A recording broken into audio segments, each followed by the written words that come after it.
กับทักทายสบายดีพี่น้องเนาะทักทายสบายดีพ่อแม่พี่น้องฝั่งลาวและก็สวัสดีพ่อแม่พี่น้องฝั่งไทยกันเบิดสุขสู่คนเนาะพี่น้องเนาะก็คือมานี่ทางบ่าวบัวก็อยู่ที่เฮือนน้องเบยเนาะบ่าวบัวก็มาช่วงแรงๆพ่อแม่พี่น้องเอ้ยแล้วก็ทางบ่าวบัวเนาะบ่าวบัวสิเอาไปเอาข้าวเนาะข้าวของน้องเบยเพิ่นพี่น้องเนาะก็คือทางผู้ใหญ่ได้บอกบ่าวบัวนะไปเอากินเนาะ แล้วก็เพิ่นว่าคันว่าน้องเบยมาเพิ่นก็สิซื้อให้อีกเพิ่นว่าเนาะแต่ว่าตัวนี้ข้าวตัวนี้เพราะว่ามอดมันสิขึ้นไปกินเนาะพี่น้องเนาะก็เลยทางผู้ใหญ่เพิ่นให้บ่าบัวเอามากินเนาะพี่น้องเนาะบัวก็สิได้ขึ้นไปเอาเนาะพี่น้องแล้วก็ก่อนอื่นบ่าบัวก็สิได้รดพวกต้นไม้หรือว่ามะม่วงนั่นนี่เนาะพี่น้องเนาะให้น้องเบยเพิ่นพี่น้องเอ้ยก็คือบ่าบัวก็มาตลอดเนาะพี่น้องเนาะ อันในส่งแรงๆว่าบวกกับมาฮดให้เพิ่นเนาะพี่น้องนี่พี่น้องเนาะประตูบานเนาะประตูหน้าบานนะพี่น้องไอ้มาบวกอะเฮ้ย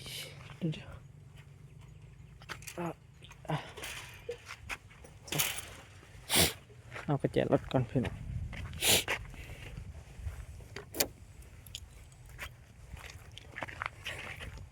ไปพี่น้อง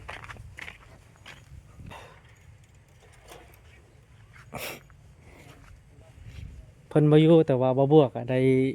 โทรลมนำเพิ่นเรื่อยๆนั่นแหละพี่น้องไปเบิ่งต้นมะม่วงเนาะต้นมะม่วงอยู่เฮือนบ่บัวกับบ่ได้อนาคตเนาะมีแต่จังหน่อยแหละบ่มือบ่บัวก็สิฮดคือกันไปพี่น้องมันนี่บ่บัวสิฮดเนาะฮดต้นมะม่วงก่อน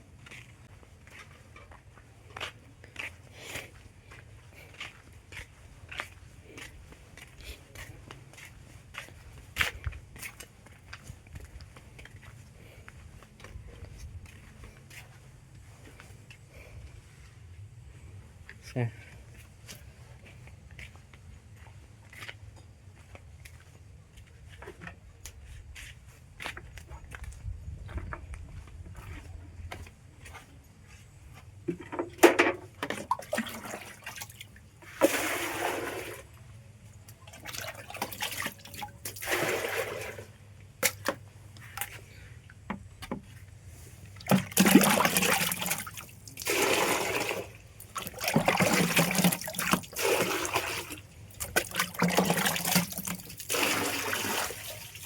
ไปพี่น้อง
โอเคเนาะพี่น้องมื้อนี้บ่บัวก็สิอัปเดตมังนาวเนาะพี่น้องเนาะมังนาวกำลังใหญ่พี่น้องเอ้ย1 2 3หน่วยแล้วพี่น้องเห็นปะงามพ่อแม่พี่น้องเอ้ย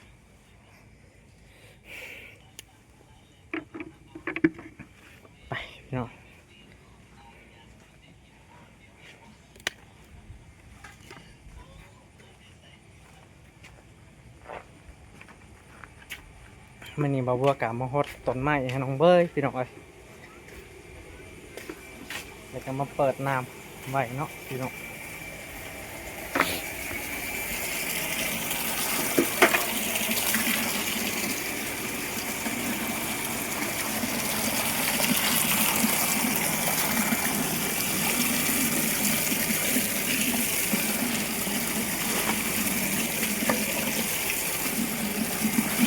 เย็นเลยน้ำเพิ่นเนาะ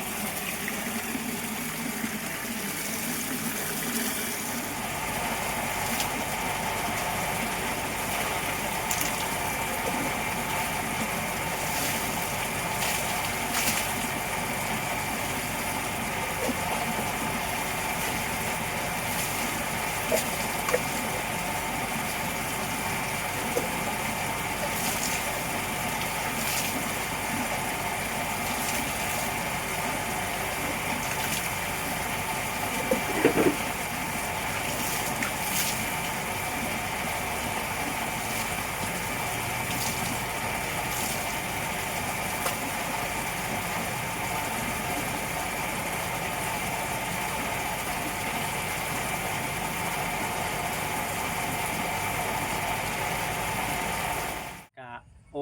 เคเนาะพี่น้องตอนนี้บ่าวบัวก็ได้ฮดต้นมะม่วงเนาะพ่อแม่พี่น้องเนาะมื้อนี้ก็ได้พ่อแม่พี่น้องเอ้ยบ่าวบัวก็มาอัปเดตให้พ่อแม่พี่น้อง FC เนาะพี่น้องเบิ่งรับชมเนาะพี่น้องเนาะมีทางว่าบัวกะมีคอนเทนต์เล็กๆน้อยๆเนาะพี่น้องเนาะพอได้มีคลิปลงให้พ่อแม่พี่น้อง FC ได้เบิ่งพี่น้องเอ้ยก็ช่วงเย็นๆก็มันก็สิร่มแน่พี่น้องเอ้ยช่วงนี้ก็เป็นช่วงเวลาประมาณ5 โมงแลงแล้วเนาะพี่น้องเนาะทางบัวก็มาโหดต้นไม้เพราะว่ามื้อนี้แดดแห้งพ่อแม่พี่น้องเอ้ยแดดคักแดดแน่เนาะพี่น้องเอ้ยไปพี่น้องบัวสิพาขึ้นไปเบิ่งเรือน้องเบยก่อนพี่น้องเอ้ยไป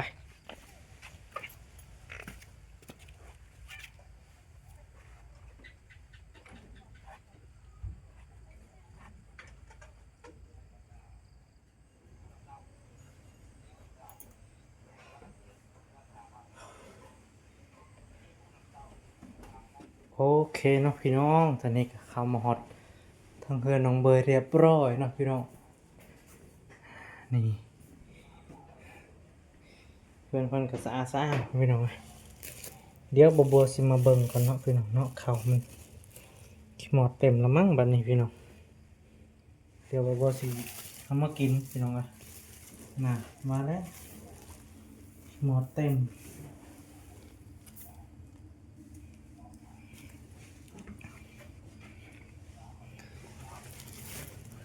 เริ่มมีหมอดร้ายแล้วพี่น้องเอ้ย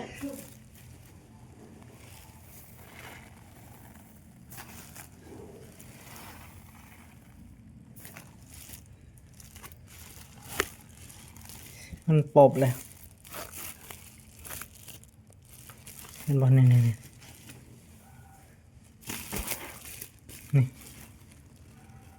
โอ้ย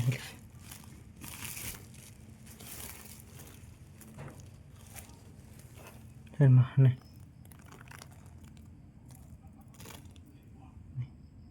เห็นมาเริ่มลายแล้วพี่น้องเอ้ยกันบอกเมื่อกินนี่แกเบิดกินหมดเต็ม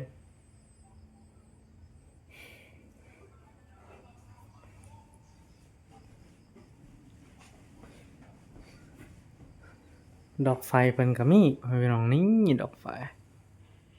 เห็นบ่พอดีเนาะพี่น้องเนาะเพิ่นใส่ทางกลางเนาะ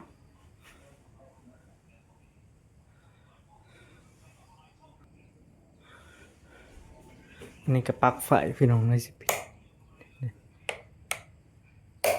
นับมือตัดพี่น้องอ่ะก็บ่ได้นักเนาะยกได้อยู่พี่น้องเดี๋ยวบ่สิเอามากินก่อนพี่น้อง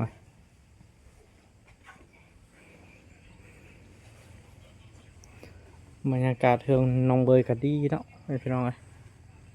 วิวหลักล้านหลักแสนคือเก่าหันละพ่อแม่พี่น้อง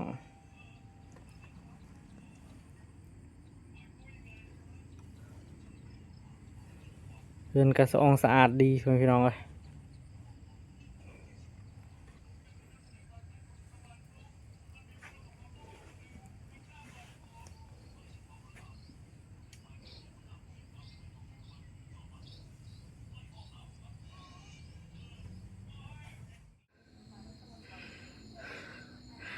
กะโอเคนะพี่น้อง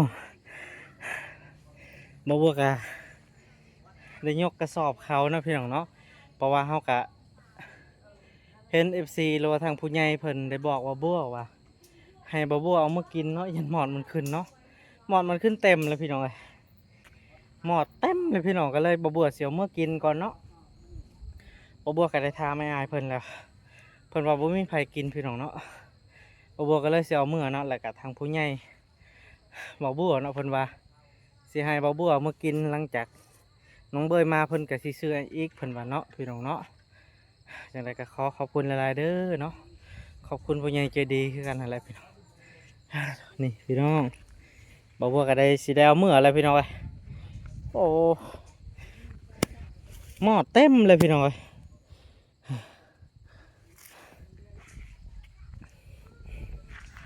ไปพี่น้องบ่บัวก็สิได้ปิดประตูให้ทางน้องเพิ่นเนาะบ่บัวก็ได้เปิดไฟให้อยู่เทิงเลยพี่น้อง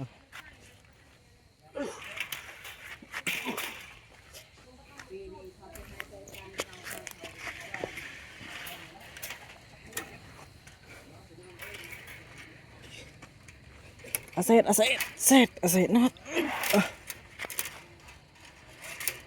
เรียบร้อยเอากะโอเคเนาะพี่น้องบ่บัวก็สิได้เอาเมื่อกระสอบข่าวก่อนพี่น้องเนาะเอาพี่น้องเนาะสำหรับคลิปนี้บ่บัวก็สิอาจจะปิดคลิปไว้เพียงสำนี้ก่อนพี่น้องเนาะก่อนอื่นก็อย่าลืมฝากกดไลค์กดติดตามให้บ่บัวในเด้อพี่น้องเนาะเพื่อเป็นกำลังใจให้บ่บัวเฮ็ดคลิปต่อๆไปพี่น้องเนาะเอาสำหรับคลิปนี้บ่บัวก็สิขอกล่าวคำว่าสบายดีพี่น้องไปบ๊ายบายพี่น้อง